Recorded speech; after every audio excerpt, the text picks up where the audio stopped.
আরে বাঙালি মান সম্মান খাইয়ে দিছে সৌদি আরবে ইফতার করতে যাইয়া মারামারি করছে মসজিদে, আর এটা এক পাকিস্তানি ভিডিও করে ছেড়ে দিছে।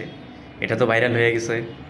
এটা 12 মিলিয়ন ভিউ হয়েছে, মানে প্রায় আপনার 1,20,00,000 ভিউ হয়েছে এবং 17,000-এর উপরে কমেন্ট পড়ছে। কমেন্টগুলো যারা পাকিস্তানি বা আদার্স কান্ট্রির যারা কমেন্টগুলো করছে, কমেন্টগুলো পড়ে খুবই মর্মাহত হলাম। অনেকে আফসোস করে, মানে খুশি হয়ে কমেন্ট করতেছে যে 71 সালে এরা আমাদের থেকে আলাদা হয়ে গেছে, যাক ভালো হয়েছে। দেখেন, বিদেশের মাটিতে বাংলাদেশিদের মানে বাঙালি জাতির মান সম্মান ডুবানোর জন্য এদেরকে রাইট কে দিয়েছে?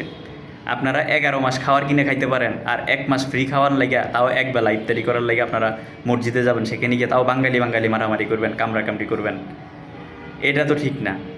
আর এই এখন থেকে বিদেশে লোক পাঠানোর আগে আপনার সাইকোলজিস্ট দিয়ে পরীক্ষা করানো দরকার, টেস্ট করানো দরকার এই লোকগুলাকে। যাদের টেম্পার মানে শর্ট টেম্পার যেসব লোক, তাদেরকে আনফিট দিয়ে দেওয়া উচিত। মানে সহনশীলতা যাদের কম, মেজাজ গরম হয়ে যায় কথায় কথায়, ওই লোকদের বিদেশ যাওয়ার কোনো হক নাই, কোনো অধিকার নাই। কারণ এই লোকগুলো বিদেশ গিয়ে বাংলাদেশের মান সম্মান ডুবাবে মাথা গরম করে। এই যে দেখেন এতগুলা কমেন্ট, এই কমেন্টগুলা নেগেটিভ কমেন্ট, বাঙালির মান সম্মান শেষ। কেন রে ভাই? আপনি 11 মাস কিনে খাইতে পারেন, 1 মাস আপনি বাসায় খেলে কী হয়? আপনার এই 1 মাস ফ্রি খাওয়ার ফ্রি খাওয়ার জন্য যেতে হবে। তাও কি ফ্রি তো খায় বাঙালি ফ্রি পাইলে আবার আবার বাসায় নিয়ে আসে, যেখানে একটা একটা করে নেওয়ার কথা। ধরেন এক একজনে একটা পানির বোতল করে নেওয়ার কথা, বাঙালি পারে না। মানে 5টা পানির বোতল নিয়ে খাবে, খাইয়া আবার আপনার বাসায় নিয়ে আসবে। এটা কেন? এগুলো তো সমস্যা। তো আরব দেশগুলোতে তাদের মধ্যে একটা সহমর্মিতা আছে, সহনশীলতা আছে। তারা ধর্মীয় দৃষ্টিকোণ থেকে, ধর্মীয় আবেগের জায়গা থেকে তারা ফ্রিতে ইফতার করায়। কিন্তু এটারই গালাত ফায়দা লোটায় বাংলাদেশিরা। এই যে এখন যে মারামারিটা যে করলো, বাংলাদেশের মান সম্মান তো ডুবাই দিল, একদম ডুবাই দিছে।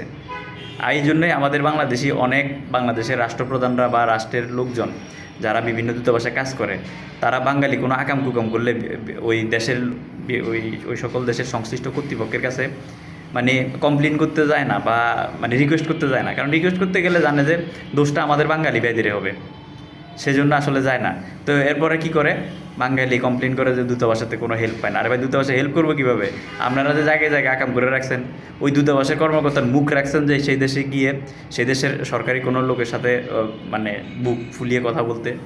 বাংলাদেশি যত টাউডারি বাটপারি আরব দেশ আছে বাংলাদেশি করে, ভিসার দালালি, তারপরে মানুষের কাজ করে টাকা না দেওয়া, এরপরে গুটকা বিক্রি করা, ওই দেশে পান বিক্রি করা, সিগারেট বিক্রি করা, বাহিরে গুটকা বিক্রি করা, এগুলো হলো নিষিদ্ধ। এগুলো বাঙালি বিক্রি করে। যত নিম্ন দরের আকাম কুকাম আছে আপনার, এই যে চুরি করা, তারপরে যে ময়লা ইয়ে করে রাস্তাঘাট থেকে ময়লা নিয়ে, বা আরবদের বাড়ির আশেপাশ থেকে আপনার জিনিসপত্র উঠায় নিয়ে ইয়েতে স্ক্র্যাপে বিক্রি করা, সব বাঙালি আকাম কুকামগুলো করে। এখন এই যে কাজটা করলো, এটা দ্বারা বাংলাদেশের মান সম্মানে একবারে ডুবে দিছে ভাই। যারাই বিদেশে আছেন, বিশেষ করে প্রবাসী ভাইয়েরা, আপনারা দেশের অক্সিজেনটা রেমিটেন্স যুদ্ধ, আপনারা এই 2-4টা বাঙালির কারণে 100-র মধ্যে 2-4টা মানে এই টাইপের আর কি লোক, এগুলার কারণে বাংলাদেশের মান সম্মান ডুবে যাচ্ছে। আপনারা চেষ্টা করবেন এই টাইপের কালপিট টাইপের লোক, মাথা গরম লোক বা পাগল লোক, ছাগলা লোক, এগুলারে কেমনে মানুষ করা যায়, মানুষ করে বাংলাদেশের মান সম্মান উজ্জ্বল করা যায়। কথা না শুনলে কানের নিচে দিয়ে দিবেন যে ভাই তোরা দেশে কীভাবে চলছস সেটা ভিন্ন হিসাব, বাট এই দেশে আসছস, এই দেশের কানুন অনুযায়ী চল। আর ভাই লুঙ্গি পরে বাইরে জায়গায়, তারপরে আপনার কী যে একটা অবস্থা আপনার মানে যেগুলা সে সকল দেশে যেসব নিয়ম নাই, যেটা অবৈধ, ওই কাজগুলো বাঙালি বেশি করে।